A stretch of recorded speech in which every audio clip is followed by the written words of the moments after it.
Bismillahirrahmanirrahim. Assalamualaikum warahmatullahi wabarakatuh. Sebelumnya perkenalkan, nama saya Dea Rizky Febri Namas dengan NIM H10511818083. Saya dari Prodi Rekayasa Sistem Komputer Universitas Tanjung Pura. Pada video kali ini, saya akan menjelaskan tugas dari mata kuliah robotika dengan bertemakan sensor. Yang akan dibahas pada video kali ini, yang pertama ada sensor, kedua ada simple sensor, ketiga ada kompleks sensor, dan keempat ada feedback control. Sebelum masuk ke pembahasan, pertama-tama di sini saya akan menjelaskan apa itu sensor. Nah, sensor merupakan perangkat fisik yang memberikan informasi, dan sensor tidak memberikan status, melainkan mengukur sifat fisik. Dan sensor juga memberikan pengukuran mentah yang perlu diproses lagi. Nah, tipe dari sensor itu ada dua. Yang pertama ada simple sensor, yang kedua ada kompleks sensor. Di mana simple sensor ini dia hanya berupa sebuah switch yang bisa on dan off. Sedangkan kompleks dia bisa berupa kamera yang pikselnya itu bisa 512. Selanjutnya kita akan membahas tentang sensor, yaitu levels of processing. Nah, tingkat dari pemrosesan ini sendiri ada 3. Yang pertama low, medium, dan high. Nah, low itu berarti rendah. Nah, di sini contohnya yaitu saklar terbuka atau saklar tertutup. Nah, untuk saklar terbuka atau tertutup ini mengukur tegangan melalui sirkuit atau disebut dengan elektronik. Nah, kemudian yang kedua yaitu medium, yaitu mikrofon untuk mengenali suara. Kenapa dia medium? Karena di sini mikrofon itu harus memisahkan sinyal dari kebisingan dibandingkan suara-suara yang lainnya. Nah, untuk pengenalan itu sendiri memerlukan pemrosesan sinyal. Dan yang high yaitu kamera. Kenapa dia high? Karena dia harus melakukan komputasi dengan database yang besar. Selanjutnya yaitu beberapa hal yang dibutuhkan robot untuk memproses input sensorik. Yang pertama yaitu kemampuan memproses analog atau digital, yaitu komputer. Yang kedua adalah tabel untuk menghubungkan semua yang terhubung. Yang ketiga yaitu mendukung elektronik untuk digunakan bersama komputer lainnya. Dan yang keempat yaitu baterai digunakan untuk menyediakan daya. Nah, dari memprosesi input sensorik ini, yaitu di sini kita dapat menyimpulkan bahwa kita membutuhkan persepsi, yaitu yang pertama ada sensor, kedua ada komputasi, dan ketiga ada konektor. Selanjutnya yaitu materi kedua, yaitu simple sensor. Dan di sini ada subbabnya, ada 4. Yang pertama pasif dan aktif sensor, yang kedua adalah switches, dan ketiga adalah light sensor atau sensor cahaya, dan yang keempat adalah resistive position sensor. Baiklah, yang pertama kita akan membahas tentang pasif dan aktif sensor. Nah, untuk pasif sensor yaitu untuk mengukur properti fisik dari lingkungannya, dan dia hanya terdiri dari detektor saja. Kemudian aktif sensor yaitu memberikan sinyal mereka sendiri dan menggunakan interaksi dari sinyal dengan lingkungan. Ya, di sini aktif sensor itu terdiri dari emitor dan detektor. Berbeda dengan pasif yang hanya memiliki detektor. Nah, untuk contoh dari sensor pasif itu sendiri yaitu saklar dan sensor cahaya. Sedangkan contoh dari aktif sensor itu sendiri yaitu dapat berupa sensor ultrasonik atau sonar dan laser. Kemudian kompleksitas sensor, yaitu ditentukan oleh jumlah pemrosesan atau pengolahan yang diperlukan. Sedangkan aktif atau pasifnya sensor itu ditentukan oleh mekanisme sensor. Selanjutnya, switch atau saklar, yaitu merupakan sensor yang paling sederhana. Dia tidak memerlukan pemrosesan sehingga hanya bekerja di sirkuit tingkat sedang. Lalu jika switch-nya terbuka, maka tidak ada arus yang mengalir. Sedangkan jika switch-nya ditutup, maka akan ada arus yang mengalir. Selanjutnya penggunaan sensor switch yaitu dapat dibagi menjadi 3. Yang pertama ada sensor kontak, yaitu untuk mendeteksi kontak dengan objek lain. Contohnya saat terpicu saat robot menabrak dinding atau meraih benda. Yang kedua adalah batasan sensor, yaitu mendeteksi ketika mekanisme telah dipindah ke akhir jangkauannya. Contohnya sendiri seperti dia terpicu saat gripper terbuka lebar. Selanjutnya, yang ketiga adalah sensor encoder poros, yaitu mendeteksi berapa kali poros berputar.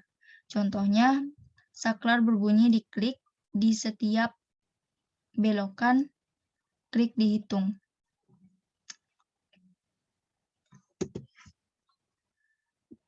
Selanjutnya, kita akan membahas tentang jenis-jenis switch.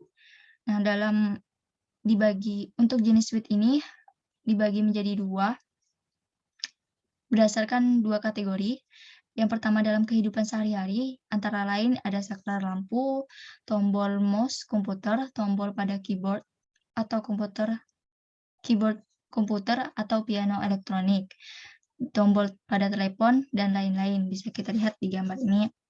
Kemudian berdasarkan dalam robotika, itu antara lain namanya bump switch. Ada pada gambar di slide.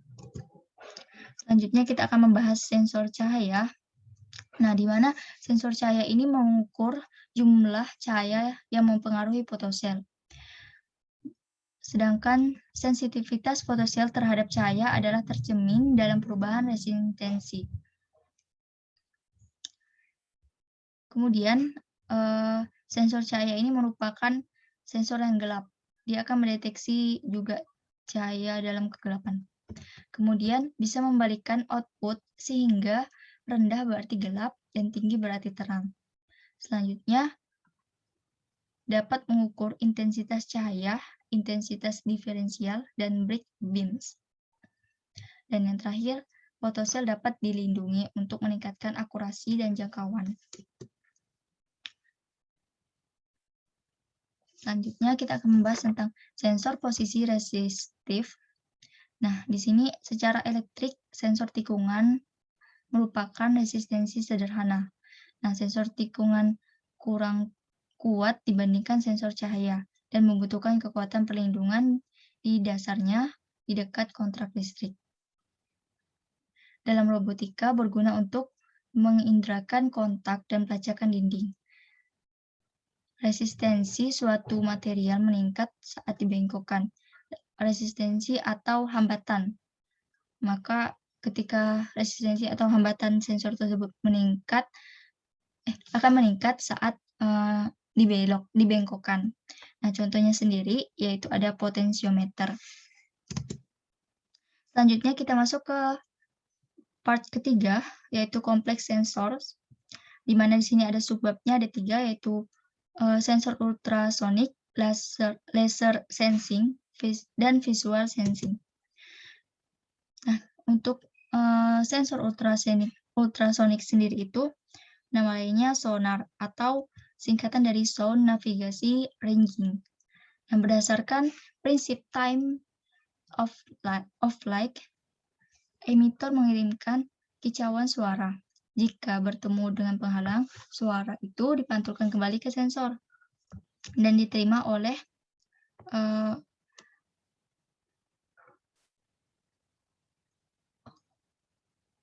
penerimanya. Lalu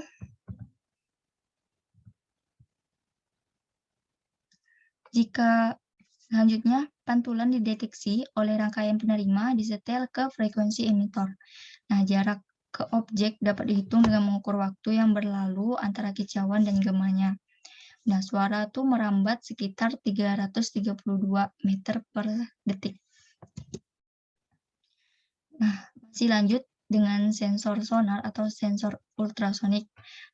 Emitor sendiri adalah membran yang mengubah mekanik energi menjadi ping atau gelombang suara tidak terdengar. Nah, penerima itu adalah mikrofon yang disetel ke frekuensi suara yang dipancarkan. Lalu, apa itu echolocation? Echolocation itu mencari lokasi berdasarkan sonar. Nah, banyaknya hewan yang menggunakan ekolokasi ini, contohnya kelelawar menggunakan suara untuk mencari doa, menghindari rintangan, mencari jodoh, komunikasi dengan kelelawar lain, atau lumba-lumba atau paus juga menggunakan echolocation sebagai cara berkomunikasinya.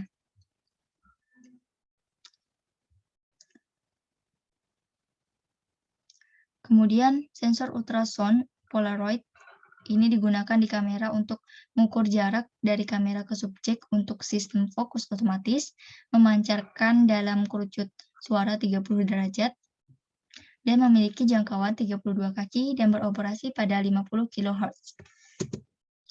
Selanjutnya kita akan membahas tentang perbedaan laser sensing dan visual sensing. Laser sensing merupakan sensor yang mempunyai akurasi yang tinggi. Nah, laser menggunakan waktu terbang yang ringan. Cahaya yang dipancarkannya itu dalam bentuk berkas 3 mm, bukan kerucut, dan memberikan resolusi yang lebih tinggi. Untuk jarak kecil, cahaya merambat lebih cepat dari yang seharusnya diukur gunakan pengukuran pergerakan fasa.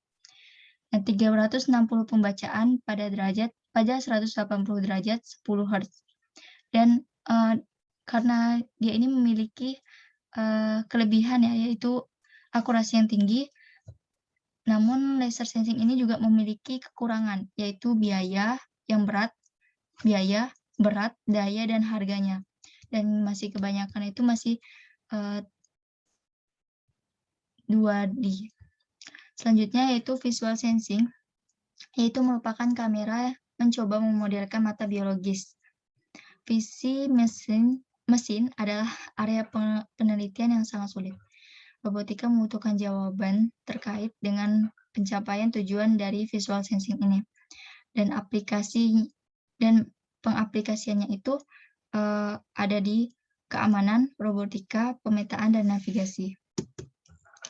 Nah, untuk sebelumnya kan visual sensing ini sendiri, gimana cara kita memahami cara kerjanya, yaitu bisa menggunakan prinsip dari kamera.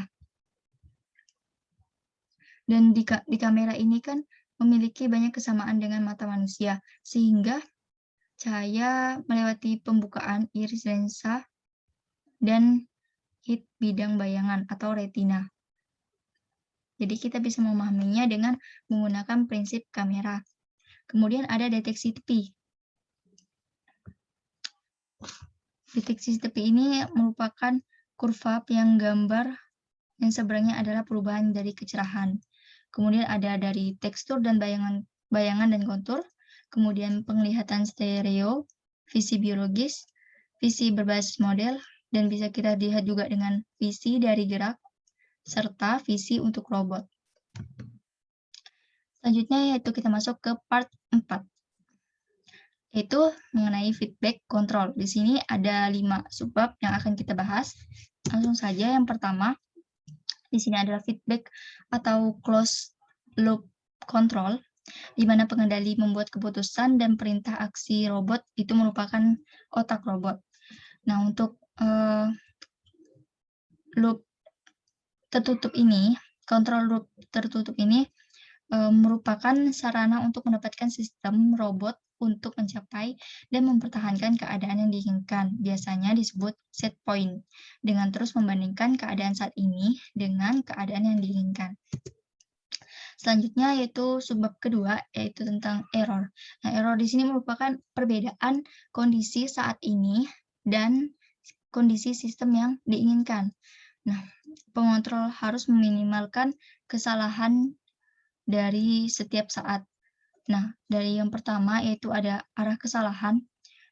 Gimana caranya gimana yang harus ditempuh untuk meminimalkan kesalahan. Kemudian yang kedua ada besarnya kesalahan, yaitu jarak ke negara tujuan.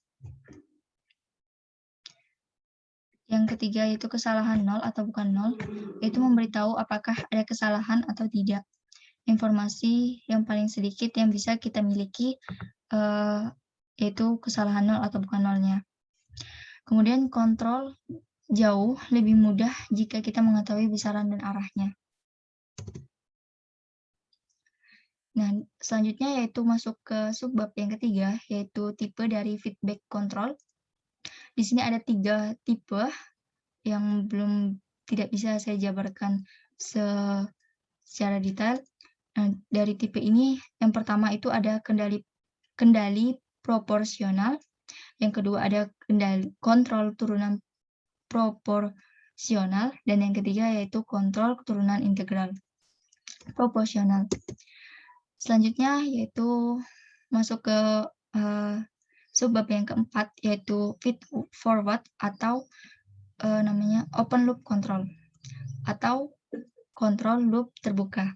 Nah, di sini dia itu tidak menggunakan umpan balik sensorik dan status tidak diumpankan kembali ke dalam sistem. Nah, kontrol umpan maju yaitu merupakan sinyal.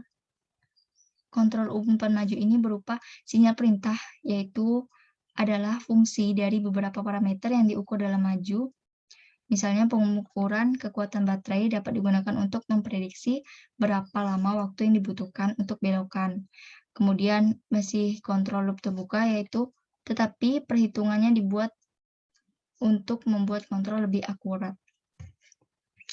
Dan yang ketiga yaitu sistem feed forward hanya efektif jika sensor itu dikalibrasi dengan baik dan di lingkungan dapat diprediksi dan tidak berubah seperti mempengaruhi kinerja dari sensor tersebut.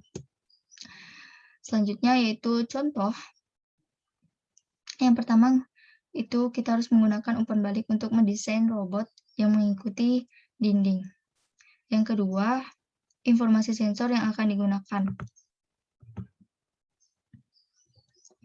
Informasi sensor yang akan digunakan ini dapat berupa sebuah kontak, itu udah informasi yang paling sedikit. Kemudian ada IR atau informasi tentang kemungkinan dinding, tetapi bukan jarak. Kemudian ada juga kita bisa mendapatkan informasi dari sonar, laser, kemudian sensor tikungan. Dan yang ketiga, contohnya itu kita mengontrol. Nah, untuk bagaimana contohnya itu, jika jarak ke dinding benar, maka teruskan. Jika jarak ke dinding lebih besar, kemudian berbelok ke arah dinding lain, berpaling dari dinding. Seperti itu. Selanjutnya, kita akan membahas tentang penggunaan kontrol loop terbuka. Lanjutan dari sebelumnya, yaitu berulang, menyatakan tugas-tugas independen. Kemudian mengaktifkan microwave untuk mencairkan es selama 2 menit. Kemudian ada program robot, mainan untuk berjalan ke arah tertentu. Kemudian menghidupkan sistem penyiram untuk menyirami taman di setiap waktu. Dan mesin sabuk konveyor. Mungkin hanya sekian penjelasan yang dapat saya jelaskan pada video tugas robotika yang pertama ini. Kurang dan lebihnya saya mohon maaf. Terima kasih. Wassalamualaikum warahmatullahi wabarakatuh.